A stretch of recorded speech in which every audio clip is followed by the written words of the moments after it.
Borrower beware. If you took out a loan to buy your car, you might need to take out another to get across the border.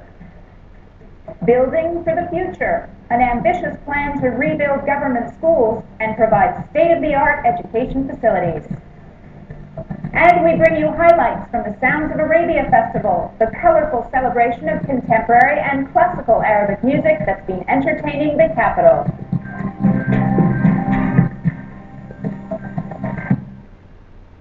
Welcome to Inside National, the only program that brings you here into the offices of the national newspaper in Abu Dhabi every weekday evening. In this edition, we take a look at how the Dubai Mall Aquarium stops its sharks from eating all the other fish. And we preview tomorrow's meeting. Israeli Prime Minister Benjamin Netanyahu is heading to Sharm el-Sheikh for his first meeting with another Arab leader since his re-election. But first, our top story.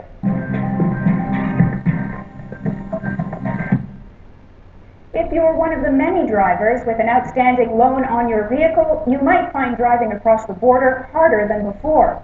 Border police at some crossings are now enforcing a long-standing rule that requires written permission from the bank behind your car loan, and acquiring that written permission can prove costly. Loveday Morris is writing the story out for tomorrow's paper, and she joins me now.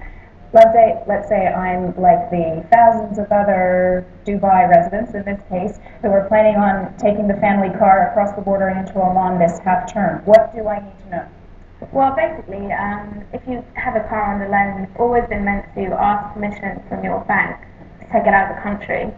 And now the problem is that banks seem to be asking for deposits more and more often to cover the value of your loan. So in the past, I know there has been a requirement to have a letter of no objection from the bank, but right. What we're talking about is actually much more than that, isn't it? Yeah. They're either asking, depending on the bank, for a bank guarantee, a check, but in some cases a full cash deposit covering the outstanding amount. The whole amount that's owed on the car. Yeah, that's right. And that's obviously difficult because the whole reason some people have loans is because they don't have that kind of cash. So you get into problems with people having to take out other loans to cover this.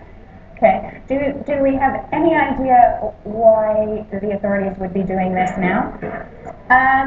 Well, officially the banks aren't saying their reasons, but if you speak to the salespeople, they're saying it's because of the financial crisis. Kind of banks want to cover themselves a lot more.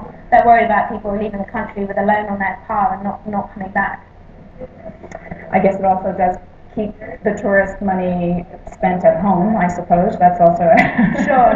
That would be a reason behind it. A happy consequence. So I guess then the advice for viewers who are attempting a driving trip outside of the UAE would be? Well, the RTA is people to go to check all the details.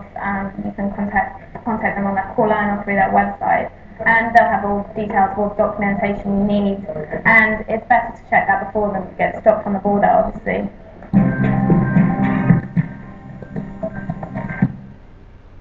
The Abu Dhabi Educational Council today fleshed out an ambitious new plan to replace all of its older schools with state-of-the-art new facilities.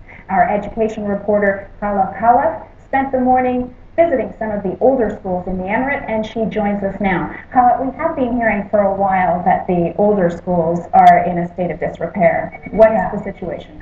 It's not just disrepair, it's that they don't have enough facilities for their students. Either the cafeteria is too small, or their playgrounds are not shaded and the kids have to play on concrete, there are no grass areas.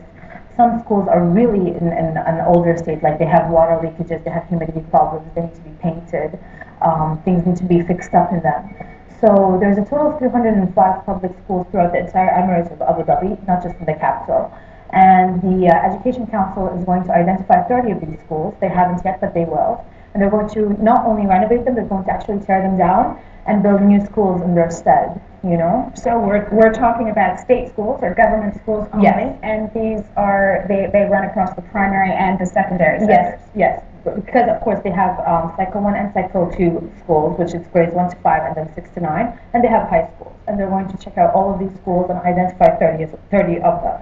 So tell me about the new schools, then. We've heard a lot of exciting things. Yeah. We've heard they're going to be greener than the old schools. Do we Which know basically means energy efficient. They haven't yet gone into a lot of the detail of these schools because they're still identifying architects will be building them, they're identifying the needs. They still have to find out which of these schools that already exist need to be turned down and how big they're going to be according to student numbers.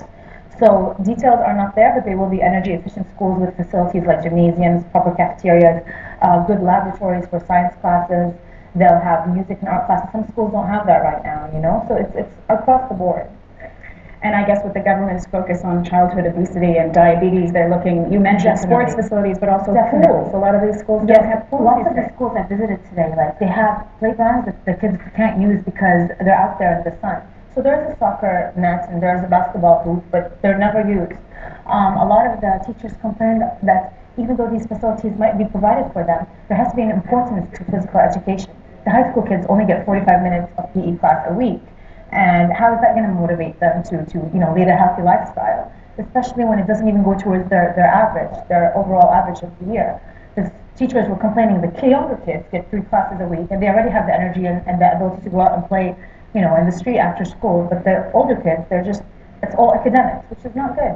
Okay, do we know how soon we're going to see these new schools open their doors to yes, new students? They told us the timeline is for 3 years. Within 3 years, schools will be torn down and built up again. But that's the most detail I could get out of them.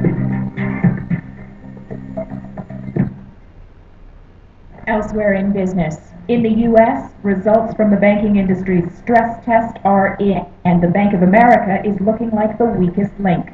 Bank of America needs to secure another $33.9 billion. Wells Fargo and Morgan Stanley were also on that list of 10 of America's 19 largest banks still in need of extra cash. The weakest banks now have a month to finalize their plans to raise the extra capital. Lebanon's economy could grow as much as 6% this year. Lebanon's central bank governor says Lebanon is cushioned from the global recession by a relatively secure banking sector and by remittances from Lebanese nationals working here in the Gulf. Lebanon's current economic expansion is its biggest spurt since the end of its 15-year civil war in the early 1990s.